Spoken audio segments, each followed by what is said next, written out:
ಸಿದ್ದರಾಮಯ್ಯನವರಿಗೆ ಚುನಾವಣೆ ತೆವಲು ಜಾಸ್ತಿ ಆಗ್ಬಿಟ್ಟಿದೆ. ಅವರು ಯಾವುದೇ ಹೋರಾಟ ಮಾಡಿ ರಾಜಕೀಯಕ್ಕೆ ಬಂದಿಲ್ಲ ಅಂತ ಮಾಜಿ ಸಚಿವ ಶ್ರೀನಿವಾಸ್ ಪ್ರಸಾದ್ ಆರೋಪ ಮಾಡಿದ್ದಾರೆ. ಮೈಸೂರಿನಲ್ಲಿ ಮಾತನಾಡಿದಂತ ಅವರು ಇದೇ 17ಕ್ಕೆ ನಾನು ಶಾಸಕ ಸ್ಥಾನಕ್ಕೆ ಹಾಗೂ ಪಕ್ಷದ ಸದಸ್ಯತ್ವಕ್ಕೂ ಕೂಡ ರಾಜೀನಾಮೆಯನ್ನ ಕೊಡ್ತಾ ಇದ್ದೀನಿ ಅಂತ ಹೇಳಿದ್ರು. ಸಿದ್ದರಾಮಯ್ಯ ನನಗೆ ಮಾಸದ ಗಾಯ ಮಾಡಿದ್ದಾರೆ. ನಾನು ಕಿವುಡ ಮೂಗರ ಶಾಲೆಯ ಉಪಾಧ್ಯಾಯ ಅಲ್ಲ. ನನ್ನದು ಕೊನೆ ಚುನಾವಣೆ, ಮುಂದೆ ಚುನಾವಣೆಗೂ ಕೂಡ ನಿಲ್ಲಲ್ಲ ಅಂತ ಹೇಳಿದ್ರು. ಇನ್ನು ಖರ್ಗೆ ವಿರುದ್ಧ ಕೂಡ ಅವರು ವಾಗ್ದಾಳಿಯನ್ನ ನಡೆಸಿದ್ದಾರೆ. ಖರ್ಗೆ ನನ್ನ ವಿರುದ್ಧವಾಗಿ ಪಿತೂರಿಯನ್ನ ಮಾಡಿದ್ದಾರೆ. 17ರ ಬಳಿಕ ಎಲ್ಲವನ್ನ ಕೂಡ ಬಿಚ್ಚಿಡ್ತೀನಿ ಅಂತ ಶ್ರೀನಿವಾಸ್ ಪ್ರಸಾದ್ ಹೇಳಿಕೆ ಕೊಟ್ಟಿದ್ದಾರೆ.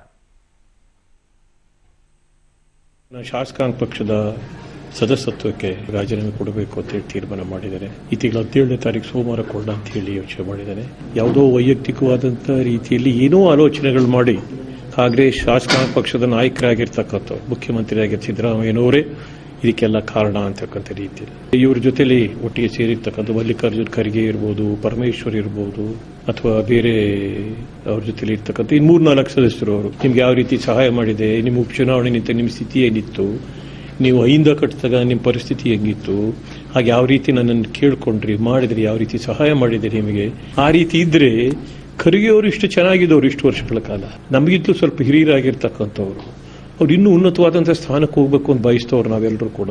ಖರ್ಗೆಯವರಾಗ್ಲಿ, ಸಿದ್ದರಾಮಯ್ಯನವರಾಗ್ಲಿ, ಅಥವಾ ಕಾಂಗ್ರೆಸ್ ಪಕ್ಷದ ಅಧ್ಯಕ್ಷರಾಗಿರ್ತಕ್ಕಂಥವ್ರು ಪರಮೇಶ್ವರರಾಗ್ಲಿ ಯಾರು ಕೂಡ ನನ್ನ ಹತ್ರ ಮಾತಾಡ್ಲಿಲ್ಲ. ಮುಖ ಇಲ್ಲ, ಅವ್ರ ಕಾರಣ ಇಲ್ಲ, ಹೇಳಿ ನೋಡೋಣ ಅಂತ ಹೇಳಿ ಕೇಳ್ತೀನಲ್ಲ ಪ್ರತಿಯಾಗಿ, ಏನಪ್ಪ ಏನ್ ಕಾರಣ ಏನಿದೆ ಹೇಳಿ ನೋಡೋಣ ಅಂತ. ಇವತ್ತು ಬೆಳಿಗ್ಗೆ ಮೈಸೂರಿನಲ್ಲಿ ಏನಾಯಿತು ಅಂತಂದರೆ 6:30ಕ್ಕೆ ಅಲಮೇಲಮ್ಮನಿಗೆ ಯದುವೀರು ಪೂಜೆಯನ್ನು ಮಾಡಿದ್ರು. ಚರಿತ್ರೆಯ ಪ್ರಕಾರ ಯಾಕೆ ಪೂಜೆ ಮಾಡ್ತಾರೆ, ಶಾಪ ವಿಮೋಚನೆ ಮಾಡು ತಾಯಿ ಅಂತ ಎಲ್ಲರೂ ಪೂಜೆ ಮಾಡಿದ್ದಾರೆ.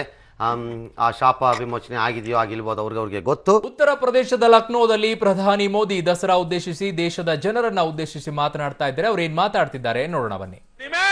न्याय मिलना चाहिए, किसी भी परंपरा से जुड़े क्यों न हो, किसी भी समाज से जुड़े क्यों न हो, महिलाओं का गौरव करने का ये युग हमें स्वीकारना होगा. बेटियों का गौरव करना होगा, बेटियों को बचाना होगा. हमारे भीतर ऐसे जो रावण के रूप बिखरे पड़े हैं,